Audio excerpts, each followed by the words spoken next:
Hi all, welcome to hills brownie Ooty channel. வீடியோக்குள்ளே போகிறதுக்கு முன்னாடி நம்ம சேனலை சப்ஸ்கிரைப் பண்ணிக்கோங்க. மறக்காமல் பக்கத்தில் இருக்கிற பெல் பட்டனை ப்ரெஸ் பண்ணிக்கோங்க. அப்போ தான் நான் போடுற வீடியோ நோட்டிஃபிகேஷன் உங்களுக்கு உடனுக்குடனே வரும். இப்போ நம்ம வீடியோக்குள்ளே போயிடலாம். உருளைக்கிழங்குல வறுவல் பண்ண போகிறோம். நம்ம மசால் தூள் போட்டு வறுவல் பண்ண போகிறதில்ல. இந்த வறுவல் பார்த்திங்கன்னா நம்ம மல்லித்தலை வச்சு நம்ம பண்ண போகிறோம். டிஃப்ரெண்ட்டாக இருக்கும்.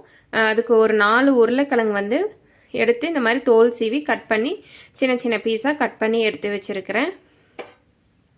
காரத்துக்கு 3 பச்சை மிளகாய் எடுத்து வச்சுருக்கேன். ஒரு 7லிருந்து 8 பல் பூண்டு பல் எடுத்து வச்சுருக்கேன். சின்ன துண்டாக ஒரு துண்டு இஞ்சி எடுத்து வச்சுருக்கிறேன். ஒரு கையளவுக்கு மல்லித்தலை எடுத்து வச்சுருக்கேன். இப்போது உருளைக்கிழங்கு வறுவல் எப்படி செய்கிறதுங்கிறது பார்த்துடலாம். எடுத்து வச்சுருக்கிற பொருள்லாம் நம்ம மிக்சி ஜாருக்குள்ளே நம்ம போட்டு அரைச்சிக்கலாம். மல்லித்தலையும் போட்டுக்கோங்க. இதை இப்போ நம்ம அரைச்சிட்டு வந்துடலாம்.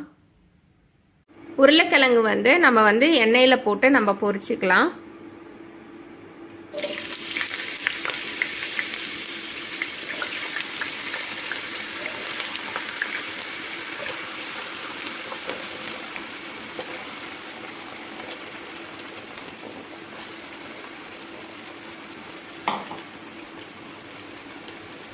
உருளைக்கிழங்கு கிறிஸ்பி ஆகிற அளவுக்கு பொரிச்சுக்கோங்க.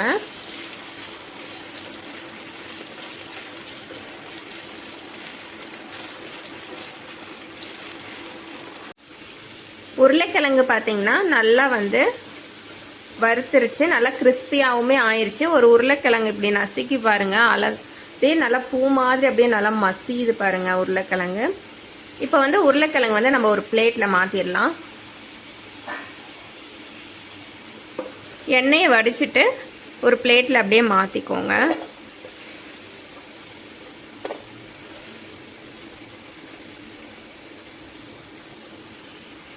உருளைக்கிழங்கு பார்த்தீங்கன்னா எண்ணெயை வடிச்சிட்டு நம்ம ஒரு பிளேட்டில் மாற்றிட்டோம்.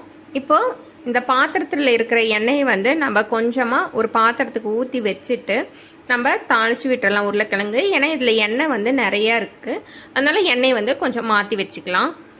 உருளைக்கிழங்கு பொரிச்ச அந்த பாத்திரத்திலே பார்த்தீங்கன்னா கொஞ்சமாக எண்ணெய் ஊற்றிருக்கிறேன். 1/4 ஸ்பூன் அளவுக்கு சீரகம் போட்டுக்கலாம். உருளைக்கிழங்கு பொரிச்சதை நம்ம சேர்த்துக்கலாம். அரைச்சி வச்சிருக்கிற மல்லித்தலை, இஞ்சி, பூண்டு, பச்சை மிளகாய் அரைச்சி வச்சிருக்கிற பேஸ்ட் நம்ம சேர்த்துக்கலாம். கொஞ்சமாக உப்பு போட்டுக்கிறேன். மல்லித்தலை, இஞ்சி, பூண்டு பேஸ்ட்டோட பச்சை மணம் மாறிடட்டும். அப்புறம் நம்ம இறக்கிக்கலாம்.